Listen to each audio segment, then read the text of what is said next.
বাঙালির মন কখনোই ঘরে বসে থাকার নয়, আর আমরা তো বাঙালি, তাই ঘরে আর বসে থাকলাম না, আবার বেরিয়ে পড়লাম। এবার গন্তব্য সমুদ্র। বেরিয়ে পড়েছি সবাই মিলে আবার এক চেনা জায়গায়।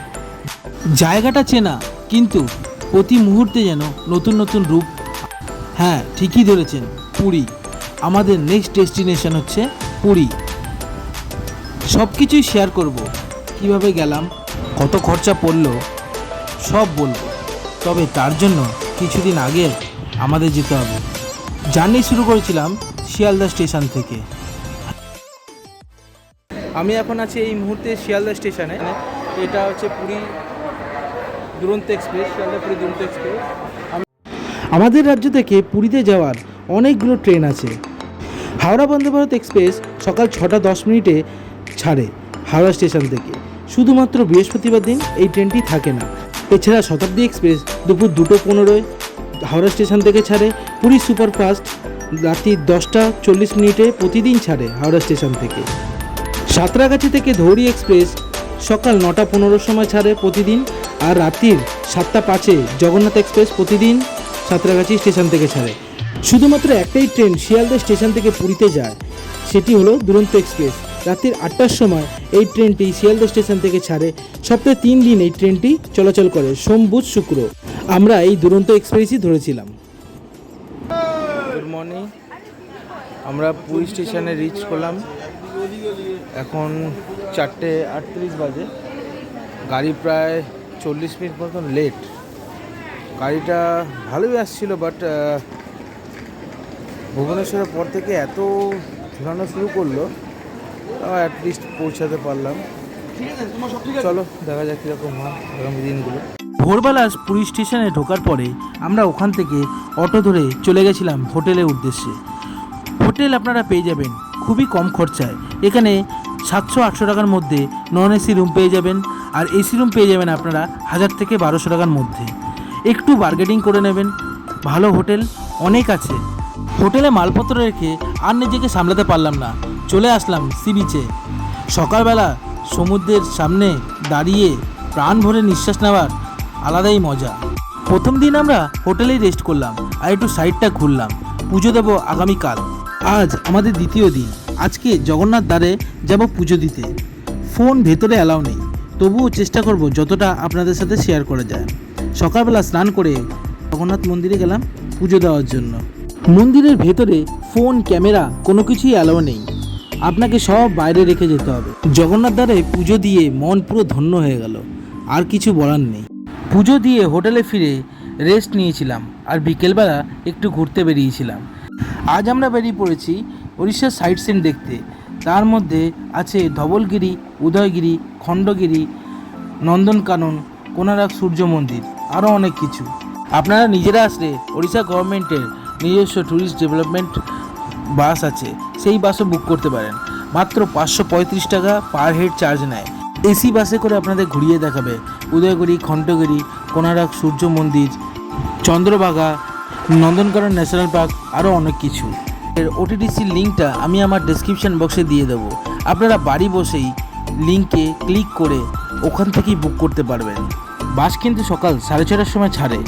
সকাল সকাল আপনাদের কিন্তু পুরীর পাটনিবাসে চলে আসতে হবে। টুরিস্ট পার্টির সাথে গেছিলাম, তাই আমাদের আর টিকিট বুক করতে হয়নি, আর আমাদের ওই ঝামেলাটাও ছিল না।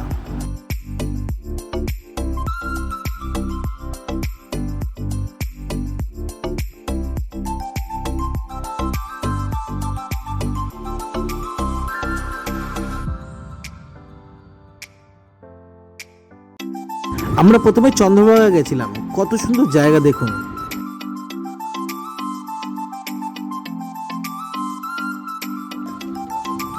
আমরা এখন কোনারক টেম্পলের সামনে আছি, সূর্য মন্দির সামনে দেখতেই পাচ্ছ। কোনারক সূর্য মন্দিরের পাশে ইন্ডিয়ান অয়েলের একটা এনসিয়েন্ট মিউজিয়াম তৈরি করা হয়েছে, যেটা ঢুকবেন কোনো এন্ট্রি ফি চার্জেস লাগে না, কিন্তু ভেতরে একটা শো হয়। সেই শোটা দেখতে গেলে আপনাকে 50 টাকা খরচা করতে হবে। খুব সুন্দর, দেখবেন, ভালো লাগবে। কোনারক মন্দিরের ইতিহাস সম্পর্কে আর ভারতের বিভিন্ন মন্দিরের ইতিহাস সম্পর্কে আপনারা জানতে পারবেন। কোণারক মন্দিরের ভেতরে এখন আমরা প্রবেশ করছি। এখানে আপনাদের একটা জানিয়ে দেওয়া দরকার, আগে কোণারক মন্দিরে ঢুকতে কোনো পয়সা লাগতো না, এখন 50 টাকা করে টিকিট লাগে। তো আপনারা সাইট সিন ঘুরতে আসলে এখন একটু পকেটে কিছু টাকা পয়সা আপনাদের নিয়ে আসতে হবে, কারণ এখানে ম্যাক্সিমাম টুরিস্ট প্লেসগুলোতে এখন এন্ট্রি ফিস করে দিয়েছে। আর আমরা টিকিট অবশ্য কাটিনি, আমি টিকিট কাটিনি, আমি ভেতরে ঢুকুন আমার ঘোরা, কিন্তু তবুও আপনাদের দেখিয়ে দিই। কোণারক সূর্য মন্দিরের অনেক বড় ইতিহাস আছে। এই মন্দিরে কাছেই সমুদ্র অবস্থিত ছিল, একদম পাশেই বলতে পারেন। এখন আস্তে আস্তে সমুদ্র অনেক দূরে চলে গেছে।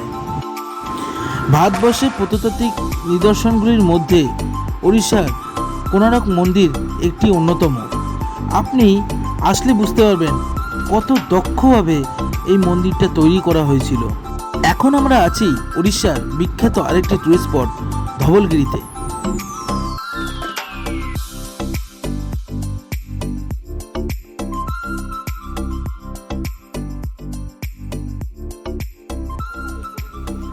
আমরা এখন ধবলগিরিতে, দেখতে পাচ্ছ উড়িষ্যার একটা বিখ্যাত প্লেসের মধ্যে, টুরিস্ট স্পটের মধ্যে এটা একটা পড়ছে। এটা অ্যাকচুয়ালি একটা বৌদ্ধ মঠ নিয়ে তৈরি করা। কি সুন্দর নিদর্শন, কত সূক্ষ্মভাবে তৈরি করা। আসবেন, আপনাদের খুব ভালো লাগবে।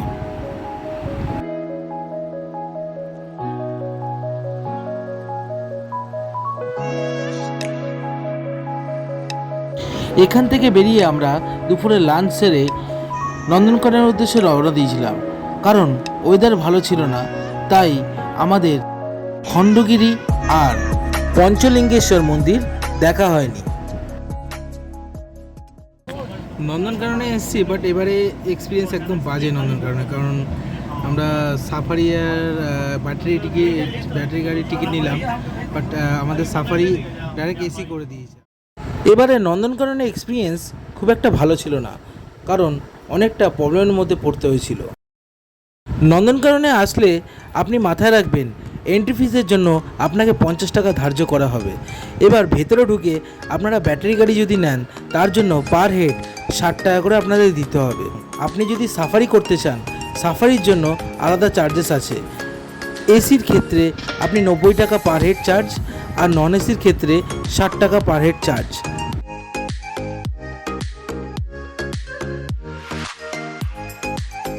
নন্দনকানন ঘোরানোর পর আমাদের বাস ডাইরেক্ট পুরীতে নিয়ে চলে এসেছিল।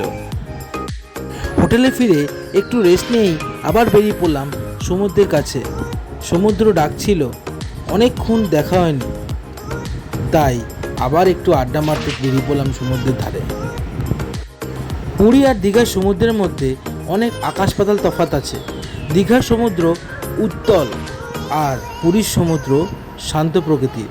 কি সুন্দর লাগছে না, ঢেউয়ের পর ঢেউ চলে আসছে, মনে হচ্ছে এখানেই বসে থাকি সারা রাত ধরে আর সমুদ্রকে উপভোগ করি।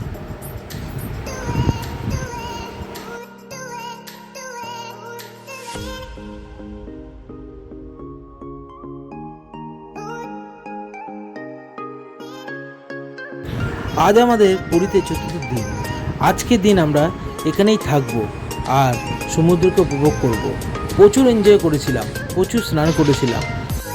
সেই স্মৃতি কখনোই ভোলার নয়, আর ভুলবও না। এই জন্য বাঙালিরা বারংবার পুরীতে ছুটে আসে। বাঙালিদের আবেগের কাছে পুরীটা সর্বদা একই হয়ে থাকবে। এই জন্য বলা হয় পুরী হচ্ছে বাঙালিদের দ্বিতীয় পরিবার, দ্বিতীয় ঘর। এই কারণেই হয়তো শ্রী চৈতন্যদেব এখানে ছুটে এসেছিলেন প্রভু জগন্নাথের দর্শনের জন্য। সমুদ্রে স্নান করার পর হোটেলে গিয়ে লাঞ্চ খেয়ে একটু রেস্ট নিয়েছিলাম, কারণ বিকেলে একটু মার্কেটিংয়ের জন্য বেরোতে হবে। মার্কেটিংয়ের জন্য বেরিয়ে পড়েছিলাম বিকেলবেলা, কারণ কালকে তো আবার বাড়ি ফেরার পালা। কালকে তো বাড়ি ফিরতে হবে। অনেকগুলো দিন পুরীতে কাটালাম। এবার আসি খরচাতে। পুরীতে ঘুরতে আমাদের কত টাকা খরচা পড়লো। আমাদের পুরীর প্যাকেজটা ছিল 5 দিন 6 রাত্রি, কারণ আমাদের ট্রেন ছিল রাতে। আমরা শিয়ালদা থেকে দুরন্ত এক্সপ্রেস ধরেছিলাম। আমরা স্লিপারে যাত্রা করেছিলাম, তাই 520 টাকা করে আমাদের পার হেড টিকিট চার্জ পড়েছিল। পুরী স্টেশন থেকে হোটেলে যাওয়ার জন্য অটো ভাড়া নেবে পার হেড 100 টাকা। হোটেলের ভাড়া বিভিন্ন ধরনের হয়, একটু বার্গেনিং করে নিতে হবে। নন এসি রুম আপনি 600 থেকে 700-র মধ্যে পেয়ে যাবেন, আর এসি রুম আপনি 1000 থেকে 1500-র মধ্যে পাবেন। এবার একটু বার্গেনিং করে নিতে হবে। খাওয়া খরচ পার ডে আপনি 400 টাকা করে ধরে চলুন, কারণ 4 বেলা খাবার, সকালের খাবার, দুপুরের লাঞ্চ, এরপরে আপনার বিকেলের নাস্তা, রাত্রিবেলা ডিনার। ওটিডিসির টিকিট কস্ট অর্থাৎ ওড়িশা ট্যুরিজমের টিকিট কস্ট 535 টাকা পার হেড। তার সাথে নন্দনকাননের এক্সট্রা চার্জেস 170 টাকা। এছাড়া আদার্স যদি কিছু আপনি কেনাকাটা করেন সেটা আপনার চার্জেস। মোটামুটি পুরী ঘোরার জন্য নিয়ার অ্যাবাউট আপনি পার হেড 5 থেকে 6,000 টাকা ধরে চলুন, 5 দিন 6 রাত্রি। যদি পারেন তো একবার ঘুরে যাবেন পুরী, খুব সুন্দর জায়গা। সাধ্যের মধ্যে মধ্যবিত্তদের অল্প খরচে ঘোরার জায়গার নামই হলো পুরী। আসবেন, মন খুব ভালো হয়ে যাবে। এখানকার সমুদ্রের সাথে মন যেন মিশে যাবে। এবার বাড়ি ফেরার পালা। আস্তে আস্তে বাড়ির পথে আমরা বেরিয়ে পড়েছি।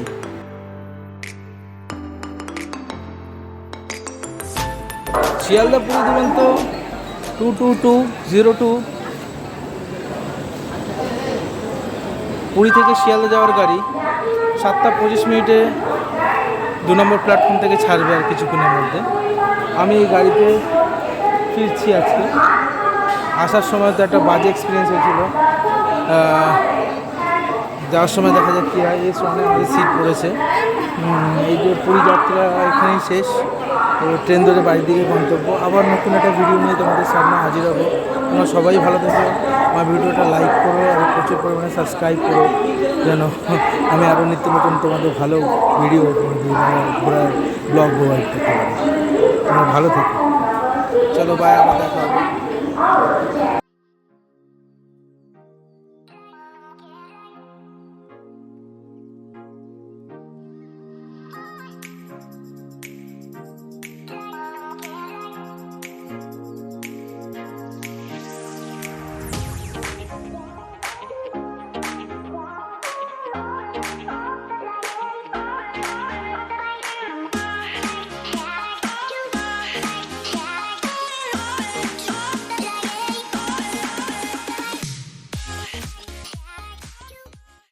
পুরীর ভ্রমণ এখানেই শেষ। ভিডিওটি কেমন লাগলো কমেন্টে অতি অবশ্যই কিন্তু জানাবেন, আর ভালো লাগলে একটা সাবস্ক্রাইব করতে ভুলবেন না কিন্তু, কারণ আপনাদের সহযোগিতা একান্ত কাম্য। ভিডিওটি ভালো লাগলে শেয়ার লাইক করতেও কিন্তু ভুলবেন না। আগামীতে আরেকটা নতুন ডেস্টিনেশনে আপনাদের সাথে দেখা হবে। আমার প্রত্যেকটা ভ্রমণের ব্লগে আপনাদের জন্য সমস্ত রকমের ইনফরমেশন থাকবে। আশা করছি সেগুলো আপনাদের খুবই হেল্পফুল হবে। আগামীতে নতুন ডেস্টিনেশন, নতুন ব্লগ, নতুন জায়গা, নতুন ট্রেন জার্নি সবই আপনাদেরকে শেয়ার করব। আপনারা সকলে ভালো থাকবেন, সুস্থ থাকবেন আর আনন্দের সাথে জীবনযাপন করবেন। সকলকে ভালো রাখবেন। তাহলে সবাই ভালো থাকো। আমার চ্যানেলটাকে সাবস্ক্রাইব লাইক করবেন, শেয়ার করবেন। আমি আরও নতুন নতুন ভালো ভালো ভিডিও, ভালো ভালো ঘোরার জায়গা, ভালো ইনফরমেশন তোমাদের প্রোভাইড করবো। এইটুকুনি, চলো বেস্ট অফ লাক, সবাই ভালো থেকো।